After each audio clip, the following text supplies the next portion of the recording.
Chapter 11.2 এর হোমওয়ার্কের মধ্যে তোমরা 14 নাম্বারটার কথা বলছো। 14 নম্বরে এটা তো বলে দিলাম কালকে। আচ্ছা, দুইটা সংখ্যার অনুপাত 5:7। আচ্ছা, আমি করেই দিচ্ছি। দেয়া আছে দুইটি সংখ্যার অনুপাত 5:7। ধরি প্রথম সংখ্যাটি কত হবে? 5x। আর সুতরাং দ্বিতীয় সংখ্যাটি কত? 7x। তো সংখ্যা দুইটার গসাগু কত হবে ভাইয়া? এক্সেলেন্ট, x হবে। সংখ্যা দুইটির গসাগু x। প্রশ্ন মতে x = 4। গসাগু 4 দেয়া আছে। তাহলে তো সংখ্যা দুটো যদি বের করতে বলতো তাহলে ইজিলি বের করে ফেলতে পারতাম। 20 আর 28। তো আমাকে বের করতে বলছে সংখ্যা দুটোর লসাগু। এখন সংখ্যা দুটির লসাগু কত হবে? 35x। আর x আমি অলরেডি বের করে দিয়েছি। x হলো 4। 140 হবে। আশা করি ক্লাসে সবাই বুঝতে পারছো। Easy math. পরের অঙ্কে চলে যাচ্ছি আমরা। আজকে আমরা এখানের আরো 4 থেকে 5টার মতো বাকি আছে, সেগুলো সিরিয়ালি করব। ইম্পর্টেন্ট এর মধ্যে আছে কয়েকটা, আমি বলে দিই। সেটা হলো 17, 18 নম্বর। এই দুইটা খুবই খুবই ইম্পর্টেন্ট। মানে এই গ্রুপের মধ্যে এই চ্যাপ্টারে ইম্পর্টেন্ট অঙ্ক দাগায় দিলে এর মধ্যে 18, 19 সরি 17, 18 এক আর দুই স্থান অধিকার করবে র্যাঙ্কিং এ। Very good. বলছে বর্গের বাহুর দৈর্ঘ্য যদি 20% বৃদ্ধি পায় তাহলে ক্ষেত্রফল শতকরা কত পার্সেন্ট বৃদ্ধি পায়? আমরা জানি বর্গের এক বাহুর দৈর্ঘ্য যদি a হয় তাহলে ক্ষেত্রফল a স্কয়ার, তাই না? 20% বেড়ে যাওয়া মানে কি? 0.2 আর কি, মানে পুরো জিনিসটা 0.2%। তাহলে আমি ফার্স্টে ধরে নিব আয়তক্ষেত্রের সরি বর্গক্ষেত্রের দৈর্ঘ্য হলো a, তাহলে ক্ষেত্রফল কত? a square. স্টার মান র্যাঙ্কিং এ 1 নম্বর। ধরি বর্গক্ষেত্রের এক বাহুর দৈর্ঘ্য a একক। সুতরাং বর্গক্ষেত্রের ক্ষেত্রফল কত হবে? এক্সেলেন্ট, a স্কয়ার বর্গ একক। a স্কয়ার বর্গ একক 20% বৃদ্ধি পেলে 20% বৃদ্ধি পেলে বর্গক্ষেত্রের বাহুর দৈর্ঘ্য হয়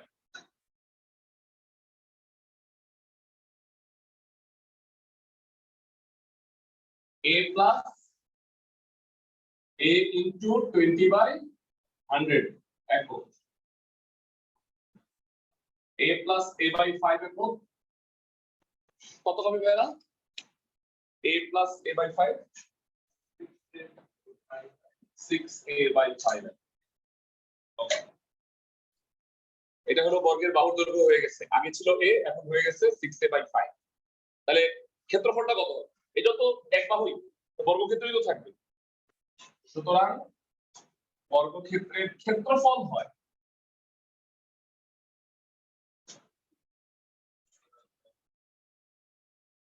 6a by 5 হোল স্কয়ার বর্গ। তাতে এটা হবে 36a স্কয়ার বাই 25। আগে ছিল a স্কয়ার আর বর্তমানে হয়ে গেল 36a স্কয়ার বাই 25। তাহলে ক্ষেত্রফল বৃদ্ধি পাইছে কত? বাড়ছে কত? এটা মাইনাস এটা বড়। আর যদি ক্ষেত্রফলটা হ্রাস পায় তাহলে এটা মাইনাস এটা হবে। ক্ষেত্রফল বৃদ্ধি পায়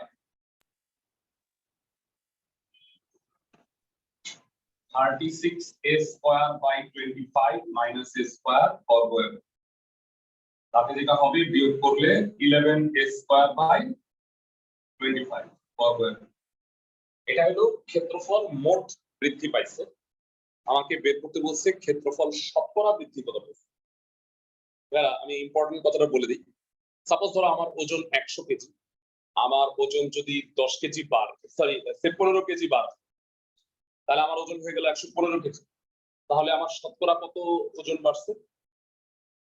15%। মানে সবসময় মনে রাখবা শতকরা কত বাড়ছে এটা আদি হিসাব থেকে হয়। মানে আমার ওজন ছিল 100 কেজি, 15 কেজি বাড়ছে, তাহলে 100-র মধ্যে 15 বাড়ছে, এই কারণে 15%। তো আমার ক্ষেত্রফল ছিল a স্কয়ার বর্গ একক, বাড়ছে এত, তাহলে a স্কয়ারে বাড়ছে এত, একে বাড়ছে কত, 100-তে বাড়ছে কত। তুমি যদি ঐকিক না করে সরাসরি বলো এইটা divided by a square into 100% হবে না? মানে a স্কয়ারে বাড়ছে এত, একে বাড়ছে কত, এত বাই a স্কয়ার, 100-তে বাড়ছে কত, এত বাই a স্কয়ার ইনটু 100%। তাহলে এটাই লিখবা। সুতরাং ক্ষেত্রফল শতকরা বৃদ্ধি পায়, ক্ষেত্রফল শতকরা বৃদ্ধি পায় 11 a square by 25 by a square into 100%। খেয়াল করো বাড়ছে কত, ডিভাইডেড বাই মোট ক্ষেত্রফল ইনটু 100%। মানে ঐকিক না করে a স্কয়ারে বৃদ্ধি পাইছে এত, একে কত, এত বাই এত, 100% এ কত। সিম্পল। এই 25 নিচে চলে আসবে, a স্কয়ার স্কয়ার কাটা যায়, 11 বাই 25 ইনটু 100% কত হবে জানাও? 44% হবে। 25 আর 100 কাটাকাটি যায়, 4 11 44%। ক্লাসে সবাই কি বুঝছি? অনলাইন যারা আছো আমাকে একটু জানাও অঙ্কটা বুঝছো কিনা। অনলাইনে যারা আছো একটু বলো তো ভাইরা বুঝছো কিনা। জি স্যার। a স্কয়ারে 11 স্কয়ার বাই 25, তাহলে 100% এ বাড়ছে 44%। ভাইরা এইটা অবজেক্টিভ হিসেবে আসে, মানে প্রায়। কারণ অবজেক্টিভ হিসেবে আসলে তুমি তো এত বড় অঙ্ক করার টাইম নেই, তাহলে তুমি কি করবে? তাহলে আমি একটা সহজ ওয়ে বলি, 20% বাড়ছে না, তুমি বর্গক্ষেত্রের ক্ষেত্রফল মানে বাহুর দৈর্ঘ্যকে 1 ধরো মনে করো, 20% বাড়া মানে কত বলো তো? 1.2 হয়ে গেছে, তাই না? 1 থেকে 1.2, 1.2 কে স্কয়ার করলে ক্যালকুলেটরে করবা 1.44, ক্ষেত্রফল 44% বাড়ছে। তাহলে আমি তোমাদেরকে জিজ্ঞাসা করি, যদি মানে বাহুর দৈর্ঘ্যটা 15% বাড়ে তাইলে কত হবে? আমি বলি 1.15, এটাকে স্কয়ার করো তো কি হয়? 1.225 হয় কিনা? 3125 তো বাড়ছে হলো 32.25%। সবাই কি বুঝছো আমার কথা? মানে এটারে তুমি দশমিকটা 2 ঘর পরে দিয়ে দাও, একবার দিয়ে দাও, আর 100 দিয়ে গুণ করলে কি হবে? 32.2% হবে। সিমিলারলি 10% যদি বাড়ে 1.1 স্কয়ার করলে কত হয়? 1.21, তাহলে 21%। তাহলে যে কোনো যদি বলে, আমি একটু পেঁচাই দিই, হ্যাঁ আমি একটু পেঁচাই দিই, 20% কমে গেছে বাহুর দৈর্ঘ্য, ক্ষেত্রফল কত কমবে? তাহলে 1 থেকে কত হয়ে গেছে? না 0.8, 20% কমছে 0.8, স্কয়ার করলে হলো 0.64। তাহলে বলো তো কত হয়েছে? না 1 থেকে বাদ হবে না, এটা 36% হবে। হ্যাঁ মানে 1 ছিল, বর্তমানে 0.64 হয়েছে, কমছে কত? 36%। মানে 1 থেকে 0.64 বাদ দিবা, তাইলে হবে, মানে আগে তো ওইটা থেকে 1 বিয়োগ করতাম, আর 1 থেকে এটা এখন বিয়োগ করব। সবাই কি বুঝতেছো আমার কথা? অবজেক্টিভ আসলে এই ধরনের অঙ্ক অবজেক্টিভ হিসেবে আসে।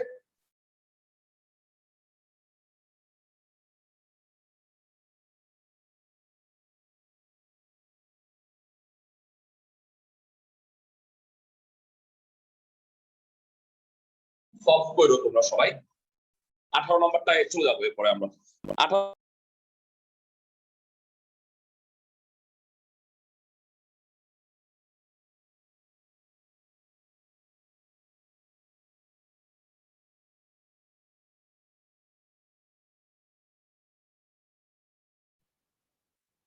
স্যার আপনার মাইকটা মিউট হয়ে গেছে। ওকে, দুঃখিত। আচ্ছা, অনলাইনে যারা, তারা কি বোর্ড দেখতে পাচ্ছ ক্লিয়ার? জি জি স্যার। স্যার। ওকে, ঠিক আছে। আচ্ছা, আমরা 18 নম্বর ভাইয়া। বলো ভাইয়া। ভাইয়া আমাদের কি মানে আর কি তিল পেপারের ক্লাস হবে না? আচ্ছা, এটা নিয়ে আমি ক্লাসের পরে আলাপ করবো না। হ্যাঁ, অবশ্যই খিলগাঁওয়ে ক্লাস নিব, আমি জানাবো ভাইয়া। তোমাদের দ্বারা। আচ্ছা, এদিকে তাকাও। 18 নম্বরে বলছে একটা আয়তক্ষেত্রের দৈর্ঘ্য 10% বাড়ছে আর প্রস্থ 10% হ্রাস পাইছে, তাহলে ক্ষেত্রফল শতকরা কত বৃদ্ধি বা হ্রাস পাবে? মানে দৈর্ঘ্যটা বাড়ছে, প্রস্থটা আবার কমে গেছে, তো ক্ষেত্রফল কতটুকু বাড়বে বা কমবে সেটা আমাকে বের করতে হবে। তো চলো আমরা করি। ধরি আয়তক্ষেত্রে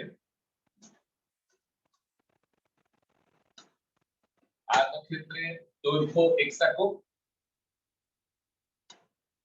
এবং প্রস্থ y একক। তাহলে আমাকে বলো আয়তক্ষেত্রের ক্ষেত্রফল কত? xy বর্গ একক। 10% বৃদ্ধি পেলে আয়তক্ষেত্রের দৈর্ঘ্য কত হবে?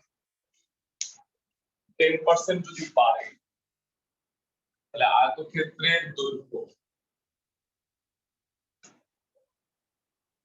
আয়তক্ষেত্রের দৈর্ঘ্য হবে x প্লাস x into 10/100।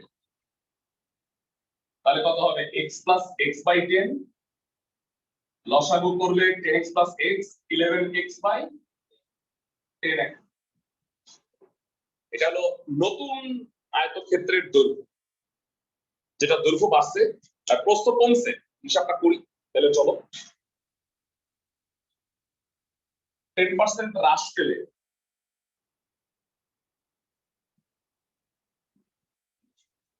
আয়তক্ষেত্রের প্রস্থ হয়, তোমরা দুটো পরীক্ষা, হায়ার ম্যাথের 7 আর জেনারেল ম্যাথের 11.2, 7টা আগে দাও, হয়ে গেছে, এটা কোশ্চেন করা আছে, পরীক্ষাটা দাও, খুব সোজা। তো তোমরা পড়ছো চ্যাপ্টারটা, তাই না? মানে ম্যাক্সিমাম 1 ঘন্টা পড়তে হবে। 10.1টা তো কঠিন হবে কারণ চ্যাপ্টারটাই সোজা।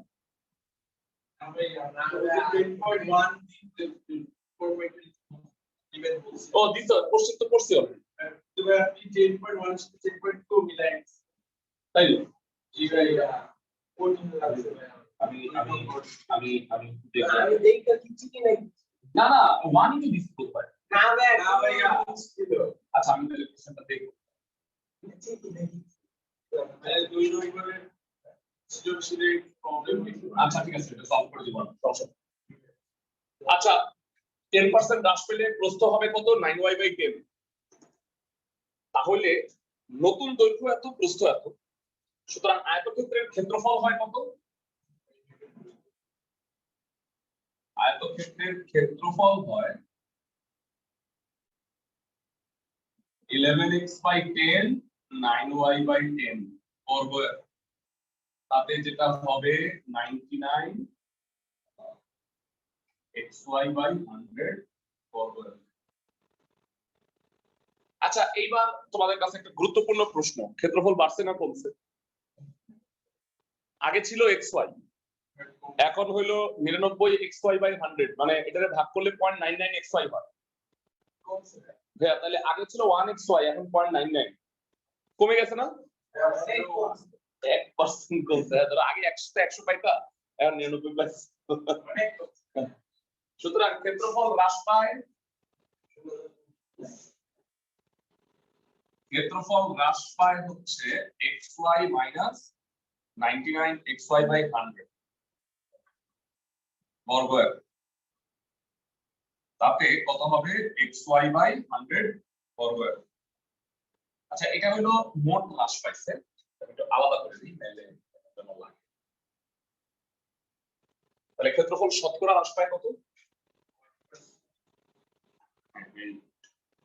শতকরা হ্রাস পাবে উপরে হইলো কতটুকু হ্রাস পাইছে বা বৃদ্ধি পাইছে, নিচে হলো আদি ক্ষেত্রফল ইনটু 100%। তাহলে এক্সট্রা নিচে চলে যাবে, এক্স ওয়াই তো কাটা, 100 কাটা, 1 থেকে কাটা, 1% কমছে। তাহলে খেয়াল করো, দৈর্ঘ্য বাড়লো একই, প্রস্থ কমলো, তাতে কিন্তু ক্ষেত্রফল একটু কমে যাবে। মানে একটু অদ্ভুত লাগে না? মনে হয় তো সমানই থাকার কথা, কিন্তু আসলে পার্সেন্টের হিসাবটা কিন্তু এমন, মানে দুইটার গুণফলের পার্সেন্টেজ হয়েছে তো এই কারণে কমে গেছে। তো ভাইরা এই অঙ্ক দুইটা কিন্তু চরম ইম্পর্টেন্ট, 17 এবং 18। এর সাথে আরেকটা আছে 22 নম্বর, আমি দেখাবো, ওইটা ইম্পর্টেন্ট একটা ম্যাথ। এই ম্যাথগুলো থেকে না পয়েন্ট মানে 100 কাটা যায় না, এই 100 নিচে চলে আসবে, এক্স ওয়াই কাটা 100 কাটা 1%। ফাইন। তো আমাদের 18 19 সরি 17 18 হয়ে গেল, 19 নাম্বারটা করতে বলছিলাম, মনে হয় পারছো তাই না? মানে 4:7, 4x টা আছে, 7x বাই করতে হবে, হাস্যকর। হ্যাঁ, মানে খুবই সহজ। সো আমরা চলে যাব হইলো 20 নাম্বার। হ্যাঁ হ্যাঁ আপনি বলেন যে আপনি 10.1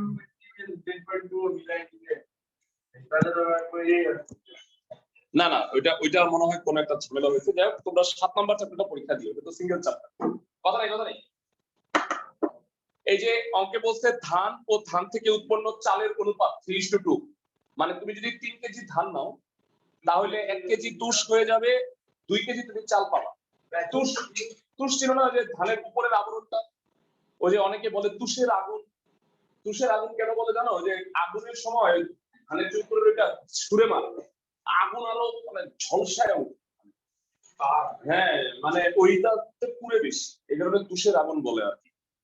চালের যে মানে সরি ধানের যে পরিত্যক্ত অংশ, সেটা অবশ্য পরিত্যক্ত বলা যায় না, গরু ছাগল খায় কিন্তু এগুলো আবার, হ্যাঁ তুষ। সো ওইটা হইলো 3:2, মানে 3 কেজি ধান থেকে 2 কেজি চাল পাওয়া যায়। আর গম ও গম থেকে উৎপন্ন সুজির অনুপাত। ভাইরা তোমাদের একটা গোপন কথা বলি, আমি যখন ক্লাস 9 10 এই ম্যাথটা করছি তখন ফার্স্ট জানতে পারছি যে গম থেকে সুজি, বুঝছো? এর আগে জানতাম না যে সুজি, তুমি আজকে জানলা। যাই হোক, মানে 9 আমিও জানতে পারছি যে গম থেকেই সুজি হয়, গম থেকে আটাও হয় আর কি। যাই হোক, মানে ওটা চিনি মিশাই, মানে গম তো নরমালি মিষ্টি না তেমন একটা, মানে আটা হয় আর কি, ওর সাথে আবার একটু প্রসেস করে রিফাইন করে মানে সুগন্ধি, তারপরে ইটি মিশায়। আচ্ছা যাই হোক, তো গম হলো 4 কেজি থেকে তুমি 3 কেজি সুজি পাবা।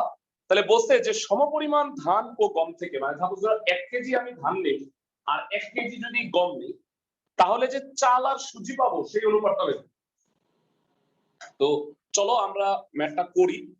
সমপরিমাণ যেহেতু বলছে, তার মানে ধান আর গমকে আমার সেম বানাইতে হবে।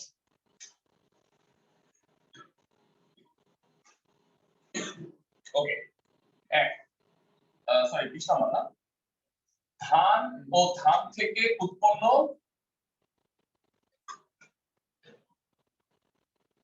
চালের অনুপাত।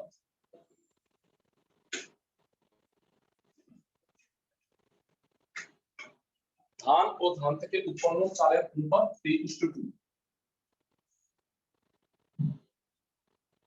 3/3, 2/3। আমরা কি করলাম? শুরু সমপরিমাণ বলছে, তাহলে আমি ধান রে 1 বানাইছি, আমি গম রেও 1 বানাবো, তারপরে বাকি দুইটা অনুপাত নিয়ে কাজ করব। আমাকে বলছে সমান পরিমাণ ধান আর সমান পরিমাণ গম আমি নিব, তাহলে আমি ধরলাম যে দুইটা আমি 1 কেজি বানাবো।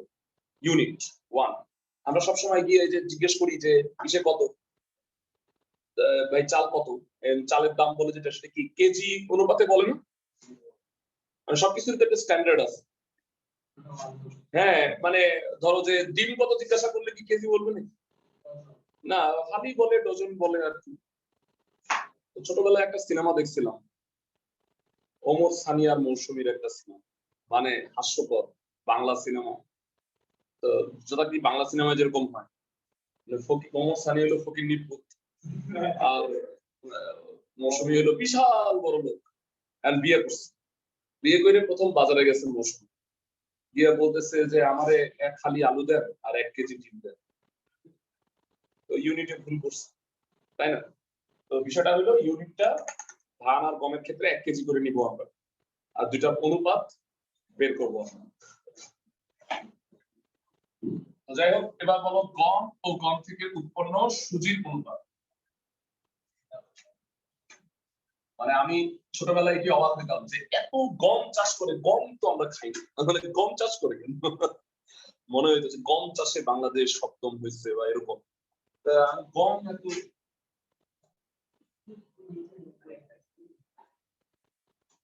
গম ও গম থেকে উৎপন্ন সুজির অনুপাত 4:3। এটাকে 4 দিয়ে ভাগ করে 1 বানায় দাও।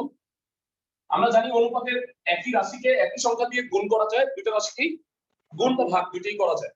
তাহলে বলো সমপরিমাণ ধান আর গম থেকে উৎপন্ন চাল আর সুজির অনুপাত কি এটা? মানে 2:3:3:4। তো সমপরিমাণ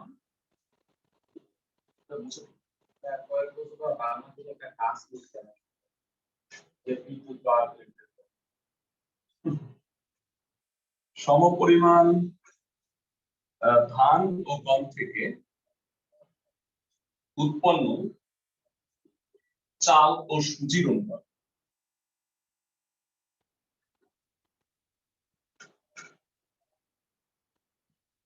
two by three is to 3/4। তবে আমরা আগেই বলছি যে অনুপাত এরকম লেখা অবস্থায় আমরা রাখবো না, তাই না? এই যে ভগ্নাংশ কি করবা, 3 আর 4 এর লসাগু কত? 12 দিয়ে উভয় পক্ষে উভয় অনুপাতের রাশিগুলোকে গুণ করবা, 8:9। তার মানে সমপরিমাণ ধান আর গম থেকে উৎপন্ন চাল আর সুজির অনুপাত হচ্ছে 8:9। ক্লাসের সবাই আশা করি বুঝতে পারছো? সবাই কি বুঝছো ম্যাথটা? অনলাইনে যারা আছো মানে মানে সাপোজ নির্দিষ্ট পরিমাণ যদি আমি নেই, তাহলে 8:9 অনুপাতে চাল আর সুজি পাওয়া যাবে। মানে চালের চেয়ে সুজি একটু বেশি পাওয়া যায় আসলে, তাই না? এটা আমরা বুঝলাম। ওকে, তো 20 নাম্বার হয়ে গেল। পরবর্তী আর বেশি অঙ্ক বাকি নাই আমাদের। হ্যাঁ হ্যাঁ হ্যাঁ, খুবই ভালো কথা বলছো, ধন্যবাদ। হ্যাঁ, 10 নাম্বারটা আমি করাই নাই, কারেক্ট। ভাইরা সবার কি মনে আছে ঘন সেন্টিমিটার আর 7 ডেসিগ্রাম? ডেসিগ্রামের সাথে গ্রামের সম্পর্ক হইল 10 ডেসিগ্রামে 1 গ্রাম হয়। ছোটবেলায় পড়ছি দেশের শান্তি মিলিবে, তাই না? মানে কিলাইয়া হেকাইয়া ডাকাত মারিলে দেশের শান্তি মিলিবে। মারিলের পরে হলো ডেসি, তার মানে 10 ডেসিমিটারে 1 মিটার। সিমিলারলি 10 ডেসিগ্রামে 1 গ্রাম। এই যে দাও 1 মিনিট। তোমরা কি জানো 1 ঘন সেন্টিমিটার পানির ওজন কত? ভাইরা এটা তোমরা সবাই শিখে রাখো। 1 ঘন সেন্টিমিটার মানে 1 সেন্টিমিটার লম্বা, 1 সেন্টিমিটার চওড়া, 1 সেন্টিমিটার উঁচু যদি একটা বক্স তৈরি করি, তার মধ্যে যদি পানি রাখি, তাহলে 1 গ্রাম পানি হবে। ভাইরা তোমাদের একটু বুঝায় বলি, তোমরা এই জিনিসগুলো জানো কিনা। তোমরা কি জানো যে 1000 ঘন সেন্টিমিটারে 1 লিটার হয়? এটা জানো? তাহলে কোকের বোতলে তুমি যদি পুরাটাই পানি ভরো, কোক না ভরে, তাহলে ওজন করলে তার ওজন 1 কেজি হবে। কারণ 1 লিটার পানির ওজন 1 কেজি, 1 কেজি বা 1000 গ্রাম। তাহলে 1000 ঘন সেন্টিমিটার পানির ওজন 1000 গ্রাম। তাহলে 1 ঘন সেন্টিমিটার পানির ওজন কত হবে? 1 গ্রাম। পানির তুলনায় কাঠ কিন্তু হালকা, 7 ডেসিগ্রাম মানে 0.7 গ্রাম। তাইলে যেটা পানির তুলনায় হালকা সেটা পানিতে ভাসবে, আর যেটা পানির তুলনায় ভারী সেটা পানিতে ডুবে যাবে। ক্লাসের সবাই কি আমার কথা বুঝতেছো? ফাইন, মানে এই জিনিসগুলো তোমাদের একটু জানা জরুরি। নোট হিসেবে লিখে রাখতে পারো 1000 ঘন সেন্টিমিটার বা 1 লিটার পানির ভর 1 কিলোগ্রাম বা 1000 গ্রাম। এই যে 10 নাম্বার দেয়া আছে 1 ঘন সেমি কাঠের ওজন 7 ডেসিগ্রাম ভাগ করলে 0.7 গ্রাম। এই যে জানা আছে 1 ঘন সেমি পানির ওজন 1 গ্রাম, মানে 1000 ঘন সেন্টিমিটার পানির ওজন 1000 গ্রাম, তাহলে ভাগ করলে 1 একটা 1। তাহলে বলো, বলছে কাঠের ওজন সম আয়তনের পানির ওজনের শতকরা কত? এই 70% হবে না, দেখি বুঝা যায়। এইটা যদি 0.7 হয় তাহলে এটা 1, তাহলে এটাই বলবা কাঠের ওজন সম আয়তন, মানে ঘন সেন্টিমিটার 1, দুইটাই 1, সম আয়তনের পানির ওজনের 0.7/1 into 100%, 70% হবে। কাঠের ওজন সম আয়তন পানির ওজনের 70%। আশা করি ক্লাসের সবাই বুঝতে পারছো। সোজা একটা অঙ্ক, অবজেক্টিভ হিসেবে আসতে পারে। মানে সাপোজ বললাম যে তোমার ওজন আমার ওজনের শতকরা কত। সাপোজ তোমার ওজন 50 কেজি, আমার ওজন 100 কেজি, শতকরা 50% হবে। কারণ কি 50/100 into 100। সবাই কি আমার কথা বুঝতেছো? মানে কাঠের ওজন সম আয়তন পানির ওজনের 70 ভাগ হবে। এই কারণেই 100 ভাগের চেয়ে কম হলেই কি হবে পানিতে? বলো না, প্রেজেন্ট থাকো ভাইয়া, মানে একদিন তোমরা মানে আসলে কলেজ স্কুলে যাও না। স্কুলে তো ওইদিন আরেকটা অনলাইন ক্লাস বলে তোমরা রিডিং করা এই ক্লাস ম্যাথ কি করবে না, যাই হোক কর, কারণ হলো 1.5 বছর পর নাই তোমরা ক্লাস, তাই না? এইটার পরীক্ষা হইলো না তোমাদের, এটা একটা ঝামেলা। এইটার পরীক্ষাটা হয়ে গেলে ভালো হতো। আর ভাই সামনে ক্লাসে জিমায় স্কুলেও জিমায় অনলাইনেও কেমন করে স্যার থাক, এই ঝিমানোটাকে আমি ইসে মনে করি না, বুঝছো? কারণ আমি দেখলাম যে বয়স বাড়ার সাথে সাথে মানুষের জীবনের শক্তি কমে যায়। এটা খুব স্বাভাবিক বিষয়। মানে আগে আমি দিনে 10টা ক্লাস করতে পারতাম, সকাল মানে 8টা থেকে রাত 9টা পর্যন্ত টানা ক্লাস দিতাম, 1-2 ঘন্টা গ্যাপ থাকতো। হ্যাঁ, দুপুরবেলা 1-2 ঘন্টা গ্যাপ থাকতো, টানা ক্লাস।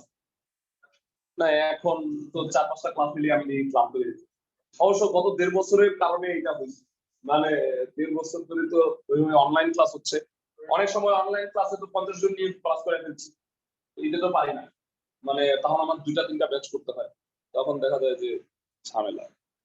ওকে ভেরা, 21-22 দুইটা অঙ্ক বাকি আছে। 23 নাম্বারটা সিকিউ হোমওয়ার্ক দিব, দেখো তো 23 পারবা কিনা। 23 এর গত মাত্রই আজকে করছি।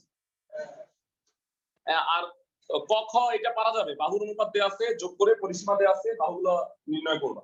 বাহুটা ত্রিভুজটা সমকোণী হবে, দেখেই বোঝা যাবে।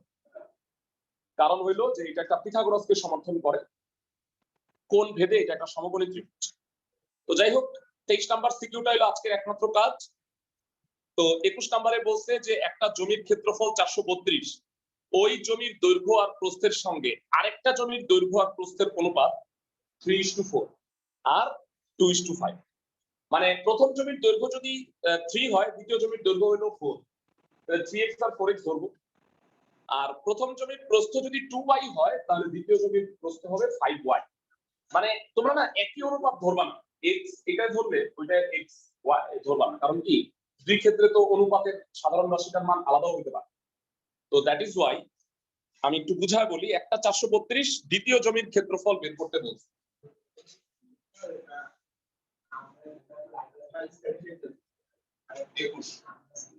দেয়া আছে ভালো, দুইটি জমির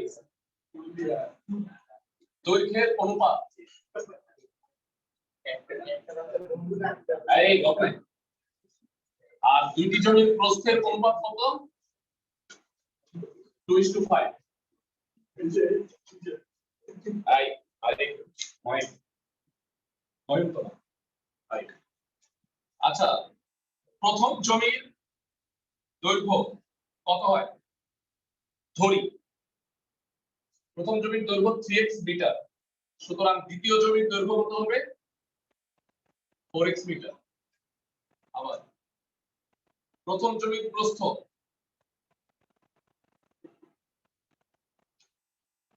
2y মিটার, সুতরাং দ্বিতীয় জমির প্রস্থ 5y মিটার। প্রথম জমির ক্ষেত্রফল কত?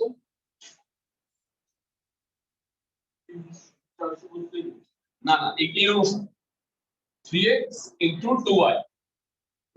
আচ্ছা, অনেকে যে বমি লেখে, বমি টমি লেখে না, তাও বর্গমি ভালো, আমাকে বর্গ করো, বর্গ। তো এটা কত হয়? 6xy বর্গমিটার। তো এই 6xy টা হলো প্রশ্ন মতে 432।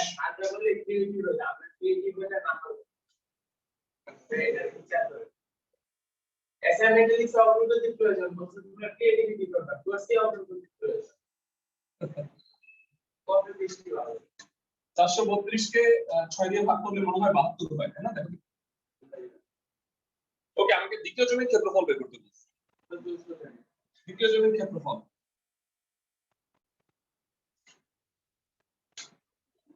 এই চ্যাপ্টারটাই শুনি। 4x * 5y। তাই আপনি এক্সাম দিতে ভুলে যাবেন।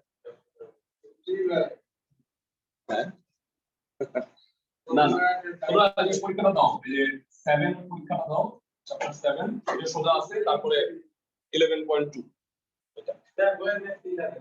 হ্যাঁ হ্যাঁ, বইয়ের মাত্র তুলে দিছি 7 1440 বোধহয় হয়। 20 গুণ 72 1440 বর্গমিটার হলো দ্বিতীয় জমির ক্ষেত্রফল। দ্বিতীয় জমিটা একটু বড়।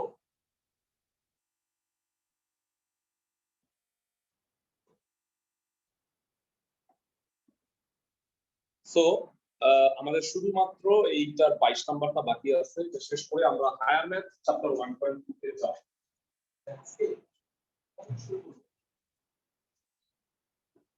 বড় আছে চ্যাপ্টারটা, হায়ার ম্যাথ 1.2। আমরা 1.1 করছিলাম সেট প্রথমে, আমরা এই ফার্স্ট ভিডিও যেটা 2.1 2.1 এর পরে হায়ার ম্যাথ 1.1 করছিলাম। হায়ার ম্যাথ 1.1 টা যদি একটু ঝামেলা আছে, মানে অনেকগুলো অঙ্ক কেমন যেন আর কি অঙ্ক সুলভ মনে হয় না। আরে আন্দোলনে আবার কয়েকটা ফ্যাক্টর নেই, জমা যে লাস্ট পেপার আছে না ওইটা না, ওইগুলা হলো কি, ওইগুলা সাধারণত তোমাদের পরীক্ষায় এসএসসি বা স্কুল পরীক্ষায় এগুলো আসার কথা না, তবে এগুলো শিখবা একটু মানে সৃজনশীল চর্চা একটু ভালো করার জন্য। আচ্ছা 22 নাম্বারটা দিয়ে শেষ করবো। 22 নাম্বারটা পড়ো। এই যে দাও, কি বলছে? জিমি ও সেমি নাকি? তো জেমি নাকি জিমি? আচ্ছা যাই হোক, তার মানে মেয়ে আর কি। তো জেমি আর সেমি একই ব্যাংক থেকে 10% হারে লোন দিচ্ছে। তো 10% হার মানে বুঝো তো, যে 1 লাখ টাকা নিলে তো এক বছরে 10% কত? 10,000 টাকা তাকে বাড়তি দিতে হবে। তার মানে হইলো যে এক বছর পরে যে টাকাটা দেয়, তাহলে 1,10,000 টাকা দিতে। দ্বিতীয় বছরে কিন্তু ঝামেলা আছে, তুমি যদি কোনো টাকা না দেয় সে, তো 1,10,000 টাকার উপরে তার এখন টাকা ফেরত দিতে হবে, চক্রবৃদ্ধি হবে। তো যাই হোক, এখন বিষয়টা হলো জেমি ও এখানে সরল বলছে, তাইলে 1 লাখ টাকা নিলে প্রত্যেক বছর 10,000 টাকা করে দিতে হবে, সোজা হিসাব। তো বলছে যে জেমি 2 বছরে যত টাকা ফেরত দেয়, সিমি 3 বছরে অত টাকা ফেরত দেয়। তার মানে জেমি টাকা বেশি দিচ্ছে নাকি সিমি বেশি? কি বলো? না না, সমান দিছে, কিন্তু 2 বছরে যত টাকা ফেরত দিচ্ছে, ও 3 বছরে মুনাফা সহ তত টাকা ফেরত দিচ্ছে। না ভাইয়া, জেমি বেশি। হ্যাঁ, কারণ কেউ 2 বছরেই এত টাকা হয়ে গেছে, আর 3 বছরের ইন্টারেস্ট সহ ওই টাকাটা হয়েছে। আমি বলি অ্যাকচুয়ালি কত হচ্ছে, আমি হিসাবটা তোমাদের সহজ করি। জেমি যদি 6,500 টাকা নেয়, তাহলে সিমি নিচ্ছে 6,000 টাকা। হিসাবটা কেমনে করছি আমি একটু চিন্তা করে বলি। 6,500 টাকা 10% হইল 650 টাকা, 2 বছরে হলো 1300 টাকা। হ্যাঁ, তাইলে কত হয়? 6,500 আর 1300, 7,800 টাকা নিচ্ছে। আর সিমি 6,000 টাকা নিচ্ছে, তাহলে এক বছর হলো 600 টাকা, 3 বছরে কত? 1,800 টাকা। তাহলে 6,000 আর 1,800 কত? 7,800 টাকা, একই সমান। যাই হোক, আমি উত্তর বলে দিলাম দেখে তোমরা এটা বুঝতে পারলা। যাই হোক, তো বিষয়টা হলো আমাদের বের করতে হবে তারা কত টাকা কত অনুপাতে নিচ্ছে। তাহলে আমি ধরি জেমি ঋণের পরিমাণ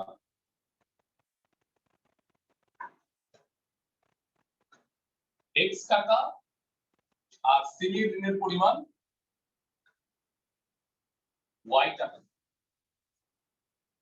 তো 10% হারে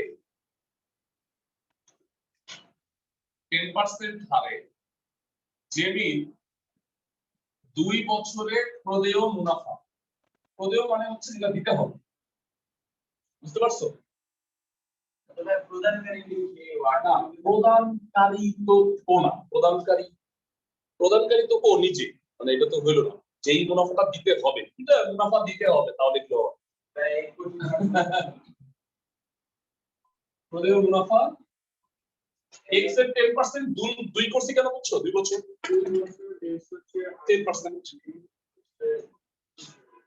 তাহলে x/5 টা। আচ্ছা বলো তো 10% হারে তো লিখছি, তিমির 3 বছরের প্রদেয় মুনাফা কত?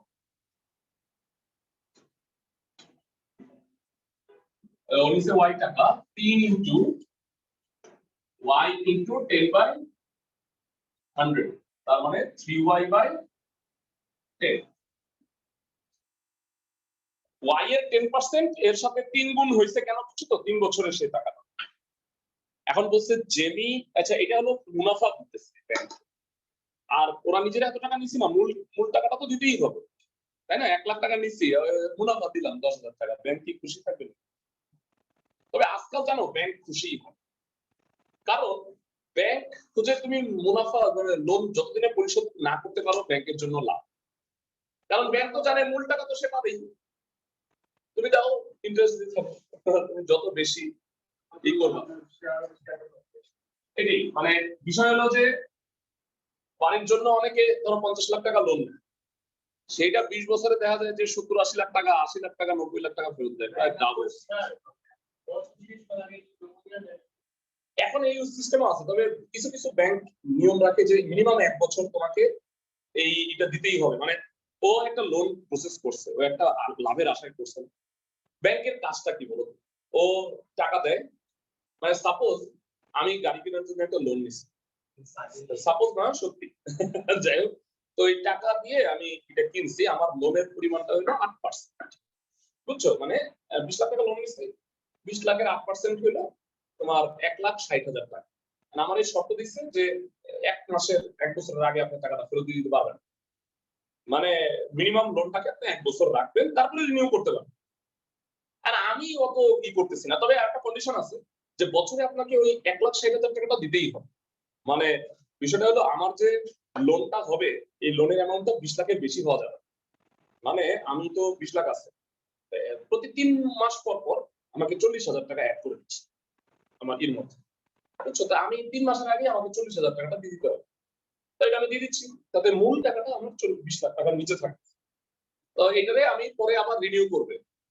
আর ব্যাংক খেলাটা কি করে শুনো, ব্যাংক হইলো আমার কাছ থেকে 8% নেয়, আর যারা ব্যাংকে টাকাটা রাখে, মানে অনেকে এফডিআর করে না বা ডিপিএস করে, টাকা সঞ্চয় রাখে, তাকে দেয় হলো 5%। হ্যাঁ, তাহলে বাদ ব্যাংকের 3% লাভ, ব্যাংকের মিনিমাম মার্জিনাল বাংলাদেশ ব্যাংক বলে দিচ্ছে এটা 3 রাখবা তোমরা, এই দুইটার মধ্যে গ্যাপ, তাহলে ওই 3%ই হলো ব্যাংকের যে কস্ট টস্ট যা লাভ। মানে এখন বিষয়টা হচ্ছে যে মুনাফা সর্বোচ্চ এটা এখন এফডিআর এ বাংলাদেশ ব্যাংক বলে দিচ্ছে 6% এর বেশি দেওয়া যাবে, মানে তবে কিছু কিছু ক্ষেত্রে যে ক্ষেত্র আছে এফডিআর বা ডিপিএস ছোটখাটো এরকম ক্ষেত্র আছে, এটা হয়তো বেশি দেয়, এটা ব্যাংক টু ব্যাংক। তার মধ্যে ব্যাংকের কোনো নিজস্ব মানে স্টার্টআপ মানে না না, স্টার্টআপ মানি দিয়ে স্টার্ট করে, মানে সেটা এটা দিয়ে স্টার্ট করে, তারপরে মানুষের থেকেই টাকা নেয়, তারপরে ওই টাকাই লোন দেয়। এফডিআর টাকাটা ওদের কাছে জমা থাকে, ওরা জমা রাখে না, ওরা ব্যবসায়ী খুঁজে যে ভাই, কারণ ব্যবসায়ীকে তো অনেক টাকায় লোন নেয়, ব্যবসায়ীকে 12-13% লোন, ব্যবসায়ী কি করে, ধরো যে 100 কোটি টাকা নিবে, তো 12-13% হারে লোন নিয়ে ব্যবসাটা করতে হয়, কারণ ব্যবসায়ীরা লাভ করে 50% 60%, রেস্টুরেন্ট ব্যবসায় 100% লাভ, পিজা খাও না তোমরা 600 টাকা 300 টাকায় লাভ, তাই না? হয়তো তার যে সব খরচ টরচ দিয়া 50 টাকা তাও থেকে দেয়, মানে বিষয়টা এরকম। ওকে, তো প্রশ্ন হবে কি হবে, এই x plus x/5 y plus 3y/10, মানে জেমির মূল টাকা আর প্রদেয় মুনাফা আর সিমির মূল টাকা আর প্রদেয় মুনাফার পরিমাণটা সমান 2 বছরে আর 3 বছর। এখন আমি দুটার অনুপাত বের করব 6x/5 13y/10 6x/6x হলো 13y/2 12x 13y তার মানে x/y হলো 13y/12 তার মানে তাদের ঋণের অনুপাত 13:12। এখান থেকেই আমি মানে একটা আইডিয়া করছি তোমাকে 6500 আর 6000, কারণ তুমি যদি 5000 দিয়ে গুণ করো তাই হবে 13:12 হয় হচ্ছে ঋণের অনুপাত। সুপার হিট অঙ্ক এটাও। তার মানে আমি র্যাঙ্কিং যেটা করে দিলাম তার মধ্যে ইম্পর্টেন্ট হলো 17, 18, 22, সৃজনশীল 24, 25। এমসিকিউ গুলো সলভ করবা। তোমাদের পরীক্ষায় একটা এমসিকিউ হুবহু এখান থেকে তুলবো, 3টা এমসিকিউ আছে না, আর একটা বানাই দিব, ঠিক আছে? অঙ্কগুলো হুবহুই দিব, চিন্তা নাই। তাহলে এখানে আমি রেকর্ড শেষ করে দিচ্ছি।